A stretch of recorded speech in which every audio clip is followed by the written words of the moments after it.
El día de hoy vamos a tocar el tema de edad cronológica y edad biológica.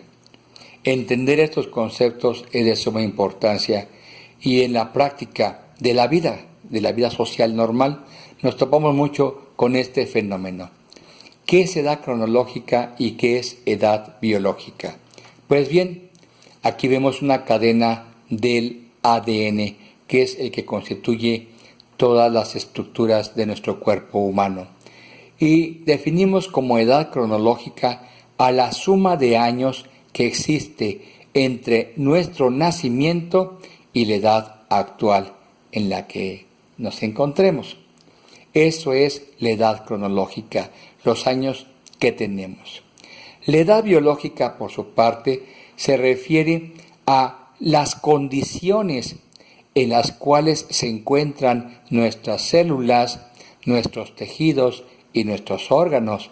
Ustedes pueden comparar en estas diapositivas esta hermosa cadena de ADN y esta cadena de ADN pues deteriorada. Y aquí no importa la cantidad de años, es decir, no importa la edad cronológica, aquí importa la edad biológica. ¿De qué nos sirve tener pocos años si tenemos nuestro ADN fracturado? Y al contrario, ¿verdad? Qué hermoso es llegar a tener 70, 80 años de edad con un ADN lo mejor conservado posible. Bien, el envejecimiento es un proceso normal, es un proceso natural, inevitable en todas las especies de este mundo, porque tenemos que recordar que desde el momento en que nosotros nacemos, cada célula y grupo de células de nuestro organismo tiene un reloj biológico, tiene una muerte programada. Ese fenómeno se conoce como apoptosis o muerte programada. Constantemente nos preocupamos por vernos más jóvenes, mas lo importante debería de ser mantener por más tiempo nuestra fuerza, nuestra juventud. Si bien no podemos detener el envejecimiento, sí podemos detener aquellos factores que lo aceleran y que, como vamos a revisar a continuación, son muchos. Hay una diferencia importante entre la vejez y la longevidad.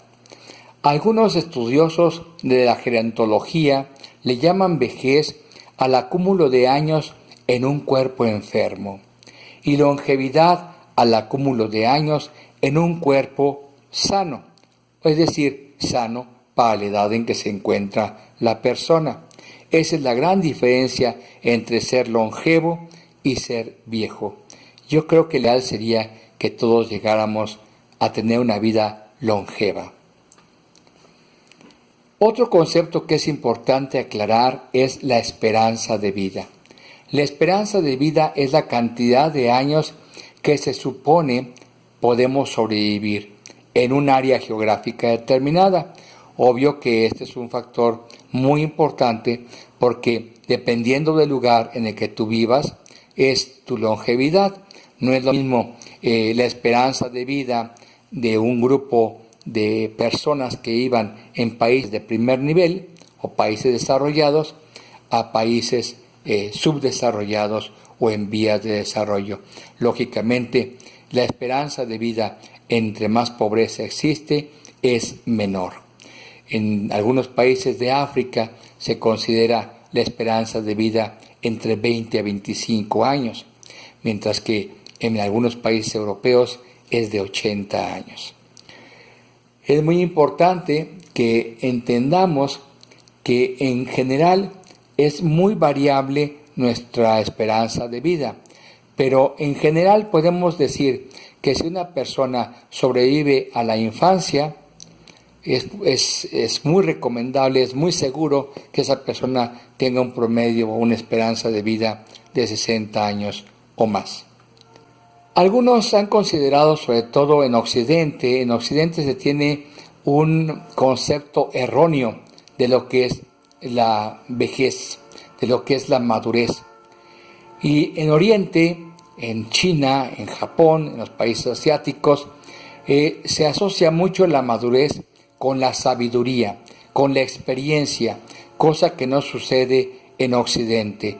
En Occidente nos ven con 40 años o más y ya nos habla la juventud de que somos cero a la izquierda, ya nos dicen que estamos out, que ellos son in, que estamos robando oxígeno, etcétera, por el tipo de culturas que existe.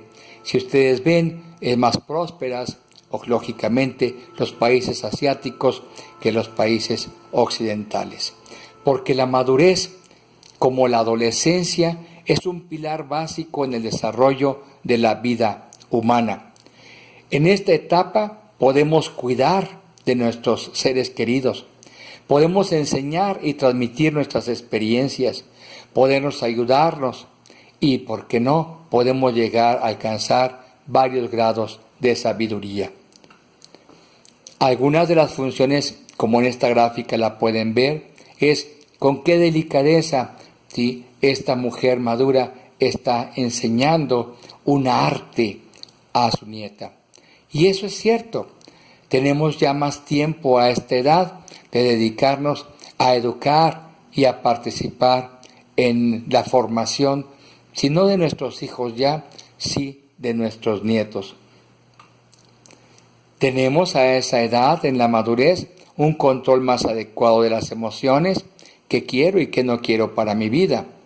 ¿Tiene caso estarme mortificando con estos seres con los que vivo o es preferible estar solo?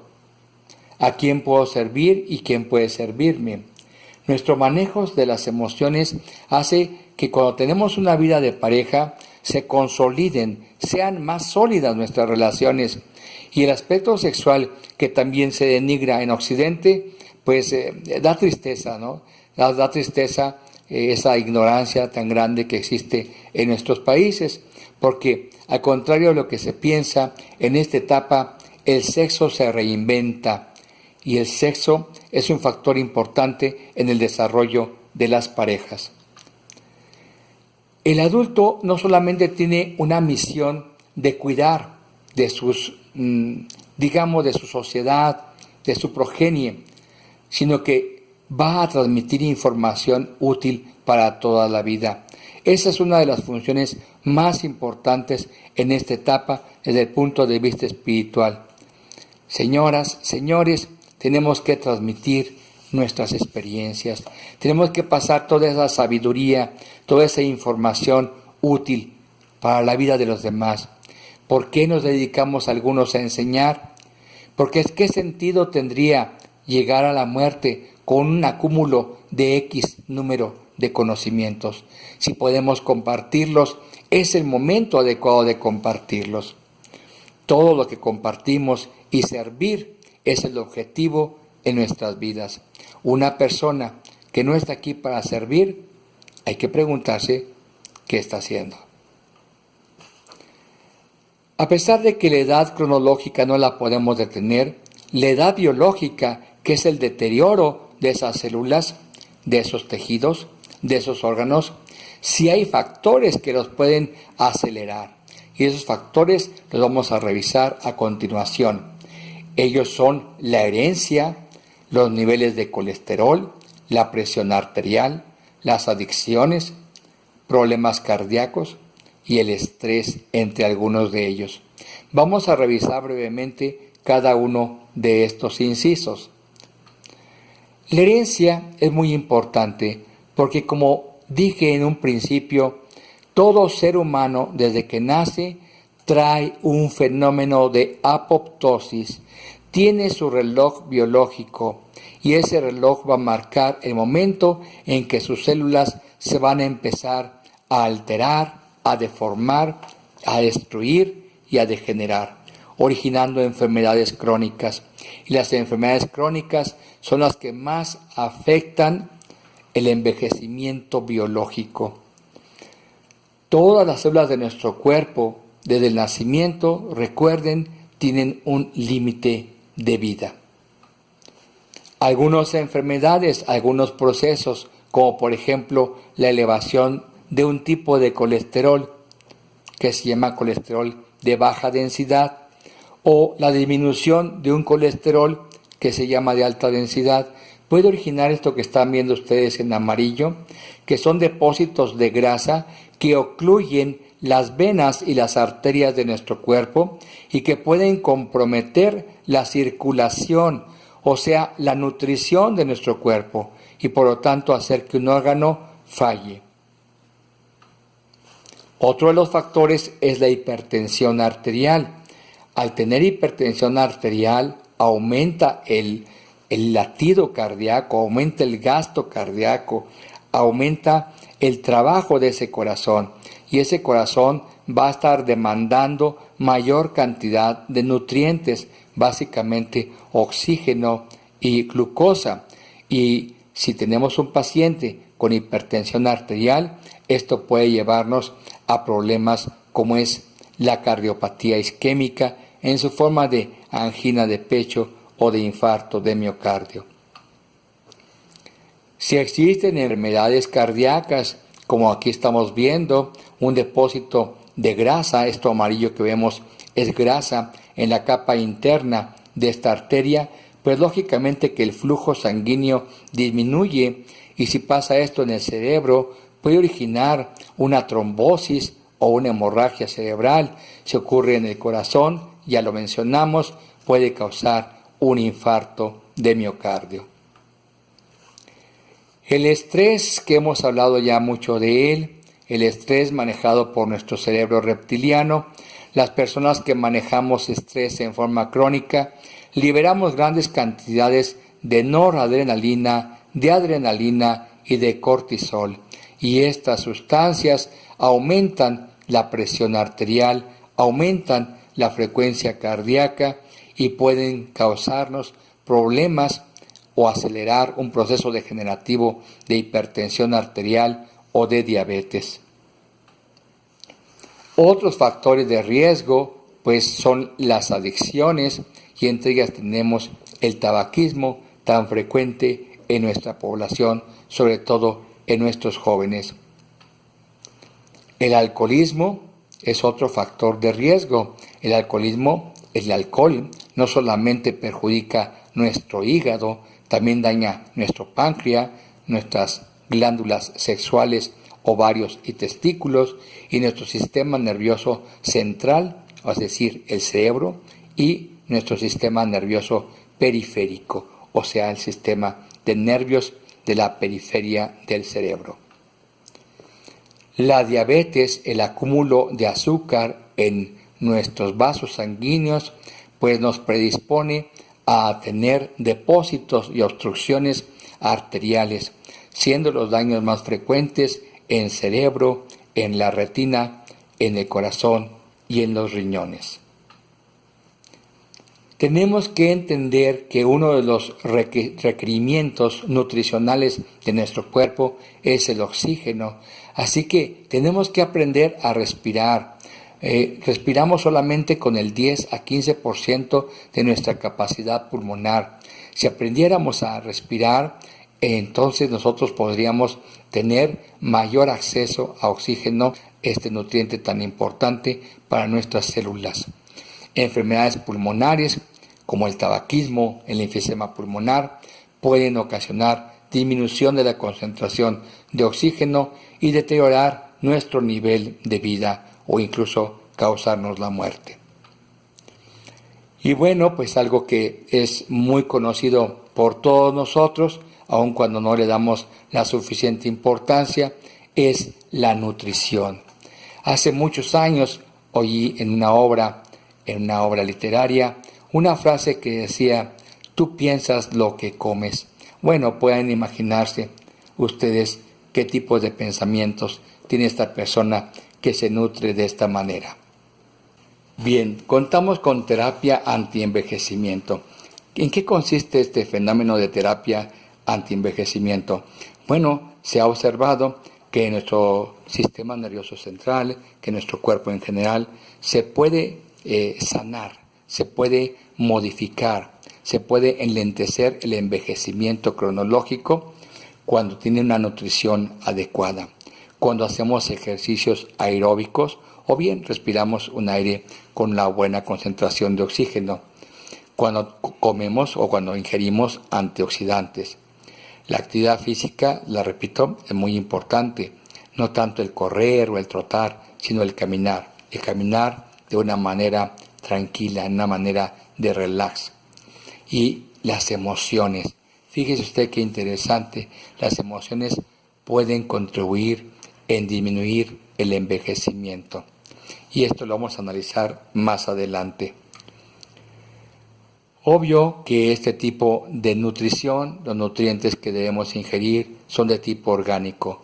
Con tristeza vemos que cada día en los mercados es más difícil conseguir alimentos naturales y hemos sido invadidos por este tipo de productos que se llaman transgénicos, que, bueno, en un uso coloquial es manipulación genética para obtener grandes cantidades, pero no calidad de estos nutrientes. Lógico que esto puede tener consecuencias peligrosas para nuestra salud. Nuestro país es un país consumidor de alimentos transgénicos. Los antioxidantes, pues, son sustancias que podemos encontrar en forma natural o que podemos ingerir en forma artificial, en forma de vitaminas como la vitamina A, la vitamina E, como el ácido fólico, como la melatonina. Son sustancias que se encargan de limpiar los radicales libres que se producen en el trabajo de nuestro cuerpo. El trabajo de nuestras células origina radicales que se llaman radicales libres que producen enfermedad en nuestras células y los antioxidantes se encargan, literalmente hablando, de limpiarlas y por lo tanto de fomentar la salud celular. Hay un fenómeno muy hermoso que nos llamó la atención. Se ha descrito que a partir de los 20 años de edad, la cantidad de neuronas, la neurona es la célula más importante de nuestro sistema nervioso central. Pues bien, estas células disminuyen a partir de los 20 años de edad. Lógico que esto pues nos alarmó porque el tener más años significa tener menos neuronas y por lo tanto podría estar en relación con el deterioro en los conocimientos, el deterioro cognitivo. Sin embargo, afortunadamente se demostró que el cuerpo de la neurona es importante, pero es más importante las ramificaciones de ella, que se conocen como dendritas y axones. Y esto es lo que se llama neuroplasticidad. La neuroplasticidad es un fenómeno natural en el cual se eleva el número de transmisiones entre estas ramificaciones. Y estas ramificaciones pues modulan la entrada y la salida de estímulos. ¿Qué se requiere para que haya este fenómeno de neuroplasticidad? Pues usar nuestro cerebro, leer, ¿sí? Ponernos retos constantes y de esa manera, aun cuando nuestras células empiecen a morir, las ramificaciones se mantendrán activas y podemos tener una vida neurológica bastante sana. Un experimento que se hizo y que también nos llena de gusto, nos llena en especial de alegría, es cómo interviene nuestra mente y nuestro espíritu en el envejecimiento. Les contaré que se hicieron experimentos hermosos en los cuales el recordar hechos placenteros, ¿sí? Obviamente hechos del pasado, en el presente puede liberar la misma cantidad de hormonas o neuropéptidos y ocasionar igual respuesta. Es decir, si usted recuerda, por ejemplo, una escena positiva de su pasado, puede traer ese estímulo al presente y presentar los mismos cambios fisiológicos. Esto fue lo que se hizo precisamente en varias instituciones.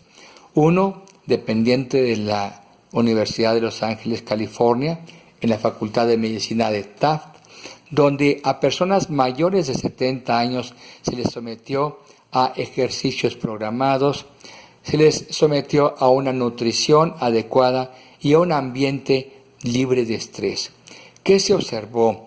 que los marcadores biológicos que mencionamos hace rato, cantidad de azúcar, colesterol, presión arterial, disminuyeron y pudieron tener incluso algunos de ellos una resistencia muscular y una fuerza muscular igual o mejor que jóvenes de 25 años de edad.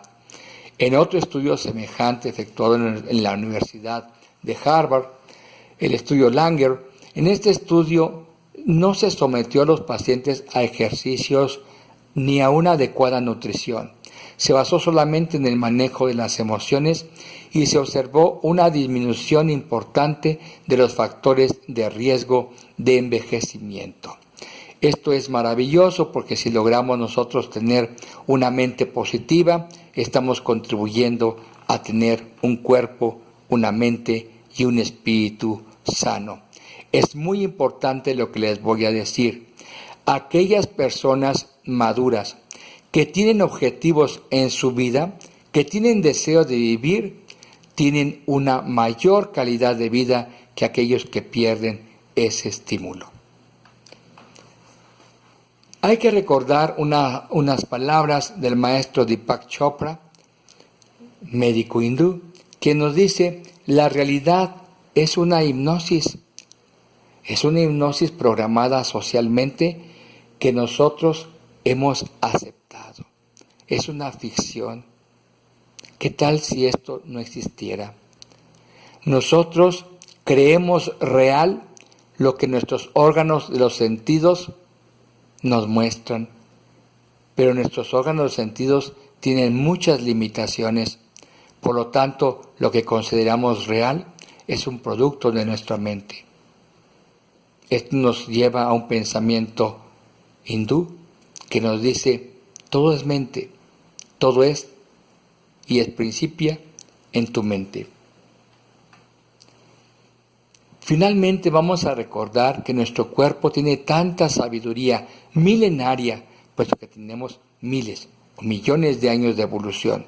Y nuestro cuerpo humano puede fabricar analgésicos, puede fabricar ansiolíticos, puede fabricar medicamentos antidepresivos y un montón de fármacos más que tiene nuestra farmacia humana y que lo fabrica a la dosis adecuada y sin efectos secundarios, dirigido al órgano específico que se encuentre afectado. Es lo que fomentamos cuando tenemos un espíritu sano y una mente sana. Espero que esta plática haya sido de interés. Gracias por su atención.